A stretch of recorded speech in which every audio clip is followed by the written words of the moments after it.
Hello दोस्तों, मैं चिरंजीव नायक आपके अपने official YouTube channel maths by Chiranjeev Nayak में आप सभी का स्वागत है। जैसा कि आप हेडिंग देख पा रहे होंगे, आपको प्रॉफिट एंड लॉस दिख रहा होगा। तो आज का जो हमारा टॉपिक है वो है आपका प्रॉफिट एंड लॉस। और प्रॉफिट एंड लॉस के इस क्लास के बाद आज के बाद कोई भी डाउट नहीं होगा आपको। कंसेप्ट पूरी तरह से क्लियर किया जाएगा और जब कंसेप्ट क्लियर होगा तो क्वेश्चन खुद ब खुद बनने लगेंगे। भाई कंसेप्ट क्लियर होना बहुत जरूरी है। तो एक एक कंसेप्ट, एक एक टर्म आपको बताएंगे, कौन सा टर्म किसके साथ रिलेट करेगा, ये सारा कुछ डिस्कस करने वाले हैं। एक एक चीज आपको बताया जाएगा। कॉस्ट प्राइस क्या है, मार्क प्राइस क्या है, सेलिंग प्राइस क्या है, डिस्काउंट क्या है, डिस्काउंट परसेंट क्या है, मार्कअप परसेंट क्या है, सेलिंग प्राइस क्या है, प्रॉफिट परसेंट क्या है, लॉस परसेंट क्या है, फॉर्मूला कैसे बनाते हैं, फॉर्मूला कैसे निकालते हैं, ये हर एक चीज के बारे में आपको यहाँ पे आज बताया जाएगा। सबसे पहले सपोज दैट एक एग्जांपल आपको बताते हैं। भाई ये पेन खरीदा गया 100 में। ये पेन अगर 100 में खरीदा गया है तो याद रखेंगे गाइस, जिस प्राइस पर पेन खरीदा जाएगा, जिस प्राइस पर आप आर्टिकल खरीदेंगे उसी को कहते हैं कॉस्ट प्राइस। जिस प्राइस पर आप पेन खरीदे हैं यही आपका कॉस्ट प्राइस होगा, या कह सकते हैं कि जो पैसा आप इन्वेस्ट किए हैं यही आपका कॉस्ट प्राइस होगा। परचेजिंग प्राइस भी इसको कहते हैं, हिंदी में इसको क्रय मूल्य कहते हैं। अब 100 में आर्टिकल खरीदे हैं भाई, तो 100 में तो बेचेंगे नहीं, कहीं ना कहीं आप प्रॉफिट के बारे में जरूर सोचेंगे। भाई ऐसा हो ही नहीं सकता कि 100 में खरीद कर आप 60 में और 70 में बेचने की बात सोच रहे होंगे, या ऐसा दिमाग में आ रहा हो कि चलो भाई 50 में बेच देते हैं, 40 में बेच देते हैं। ऐसा कोई नहीं करते हैं भाई। 100 में अगर खरीदे तो कहीं ना कहीं आप इसको बेचेंगे तो 100 से ज्यादा में ही बेचेंगे, मतलब आपके दिमाग में कहीं ना कहीं प्रॉफिट चल रहा होगा। लेकिन प्रॉफिट से पहले काफी कुछ इस बीच में होता है भाई, मार्कअप परसेंट, डिस्काउंट परसेंट, ये सारा कुछ होता है भाई। ये सब कुछ आपको बताने वाला है। तो 100 में आर्टिकल खरीदा गया तो क्या किए, हर एक दुकानदार ये करता है। 100 में आर्टिकल खरीदी, एक टैग लगा दिए, इस पे एक टैग लगा दिए। टैग लगाने के बाद इस पे आप खुद से पेपर पेन लेकर पेन लिए भाई, खुद से लिख दिए आप 150 या 160 या 170, कुछ भी लिख दिए भाई। ये जो आप खुद से लिख रहे हैं, खुद से अंक डाल रहे हैं, इसी अंक को कहते हैं अंकित मूल्य, जिसको इंग्लिश में कहते हैं मार्क प्राइस या लिस्ट प्राइस या प्रिंट प्राइस। क्लियर है? यहां पे इसको 2-3 नाम से जानते हैं। ये जो आप 100 में खरीदे और इस पे जो प्राइस आप लिखे हैं, इस पे जो प्राइस आप लिखे हैं, जैसे सपोज दैट 170 लिखा गया, 170, ये जो आप 170 इस पर लिखे ना, इसको एक और नाम से जानते हैं प्रिंट प्राइस या लिस्ट प्राइस भी इसको कहते हैं भाई। क्लियर है? खुद से अंक डाले है ना, तो इसीलिए इसको अंकित मूल्य कहते हैं और इंग्लिश में इसको मार्क प्राइस के नाम से जानते हैं भाई। क्लियर है?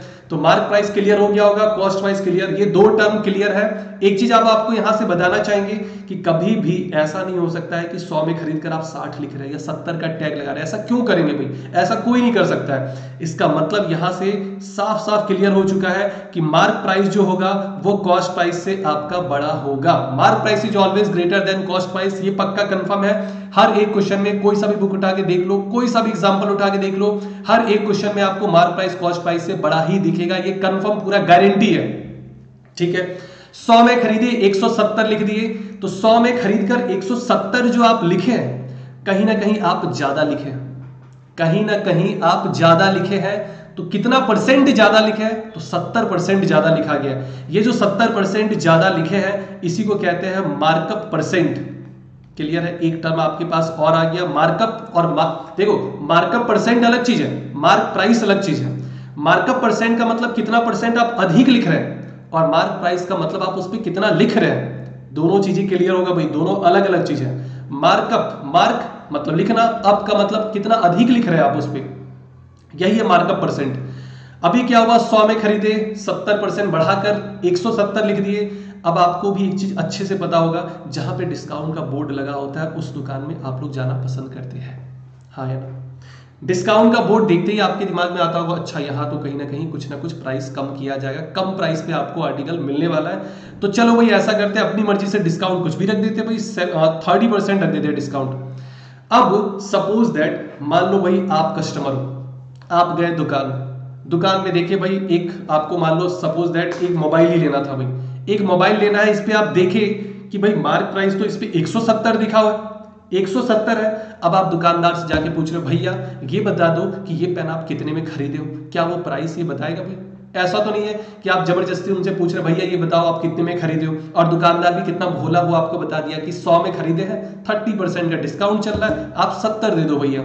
ऐसा तो होने वाला है नहीं। मतलब ये है कि ये जो कॉस्ट प्राइस है ये कोई भी दुकानदार कभी भी आपको बताने वाला नहीं है। क्लियर। ये 100 आपको कभी भी कोई दुकानदार नहीं बताएगा, मतलब जो भी डील होगा वो इसी 170 पे डील होगा। देना है तो 170 तो चलो कम करना है 30% कम कर दिए भाई, और क्या चाहिए। 30% कम कर दिए मतलब 30% का डिस्काउंट दिया गया, और ये डिस्काउंट किस पर दिया गया भाई, डिस्काउंट दिया गया मार्क प्राइस पर। मतलब ये चीज अब क्लियर हो चुका है।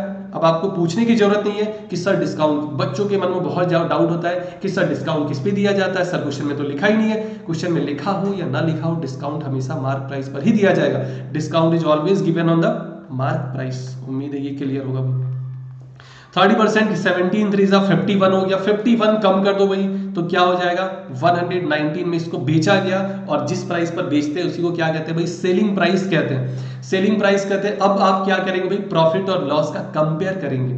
अगर सेलिंग प्राइस बड़ा रहा कॉस्ट प्राइस से तो यहां हो जाएगा प्रॉफिट, अगर सेलिंग प्राइस छोटा रहा कॉस्ट प्राइस से तो यहां हो जाएगा लॉस। तो सेलिंग प्राइस कॉस्ट प्राइस से बड़ा है यहाँ पे, तो यहाँ पे जाहिर सी बात है क्या होगा भाई, प्रॉफिट हो जाएगा। 100 में खरीदे 119 में बेचे तो प्रॉफिट ही तो हो रहा है भाई।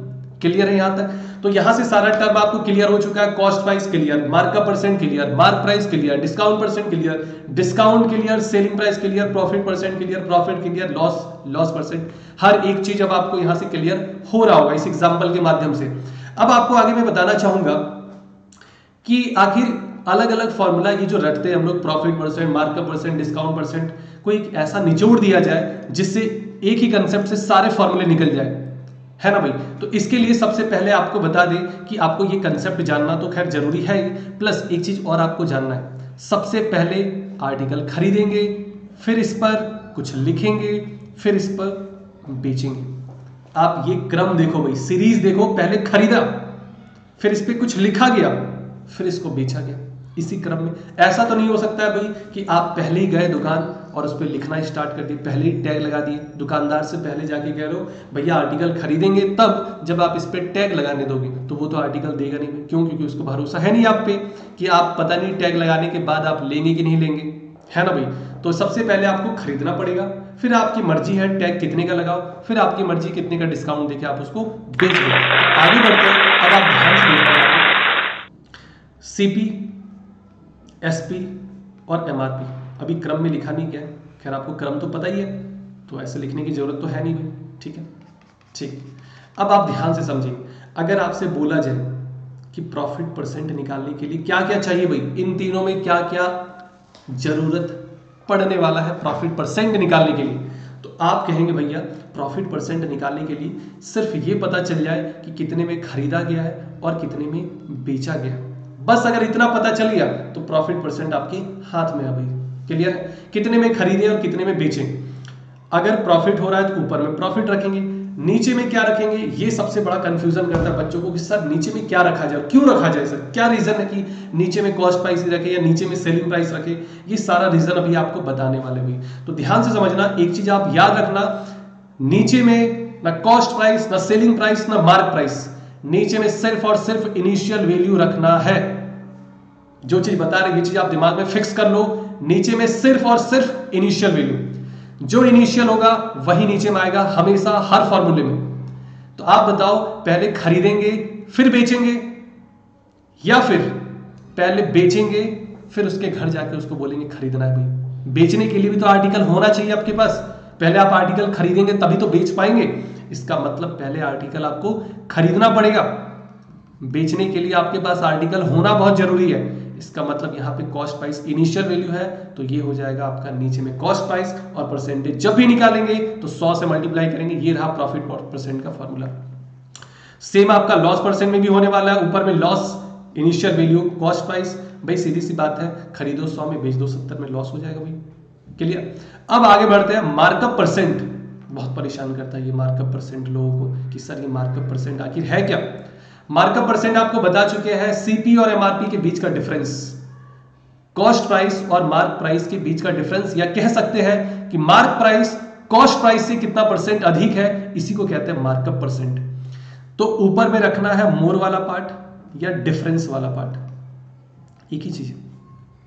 अब आप बताओ कि सीपी और एमआरपी में किसको रखेंगे भाई, नीचे किसको रखेंगे। दो चीज का तो जरूरत पड़ेगा भाई, क्योंकि आपको पता है मार्कअप परसेंट का डेफिनेशन क्या है।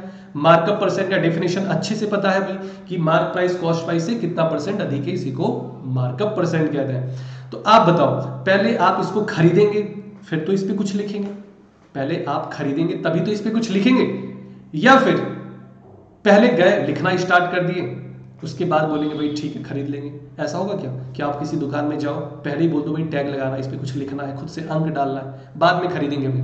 तो ऐसा वो करने नहीं देगा भाई। इसका मतलब ये है कि नीचे में आपको क्या रखना है भाई, कॉस्ट प्राइस रखना है। पहले आपको खरीदना पड़ेगा, पहले आपको खरीदना पड़ेगा, तब जाकर आप इस पे कुछ लिखेंगे। इनटू 100 कर देना है भाई। अगला डिस्काउंट परसेंट। डिस्काउंट परसेंट के लिए आपका एमआरपी कितना लिखा है और कितने में बेच रहे हैं। 100 लिखा 70 में बेच दिए, 80 लिखा 40 में बेच दिए, 200 लिखा 150 में बेच दिए, तो यही तो डिस्काउंट है। डिस्काउंट का मतलब कितने का आप छूट दे रहे हैं, कितने का डिस्काउंट दे रहे हैं। नीचे में क्या रखेंगे, मार्क प्राइस या सेलिंग प्राइस? अच्छा आप खुद सोचो, अभी बताया गया नीचे इनिशियल रखना है, दोनों में इनिशियल कौन सा है? पहले आप इस पे लिखेंगे तब तो बेचेंगे, या फिर पहले बेचेंगे फिर उसके घर जाएंगे लिखने के लिए कि भैया इस पे कुछ लिखना है, एक टैग लगाना है, दे दो? देगा वो आपको? कभी नहीं देगा। इसका मतलब पहले आपको आर्टिकल लिखना पड़ेगा इस पे कुछ। इनटू 100 कर देंगे भाई।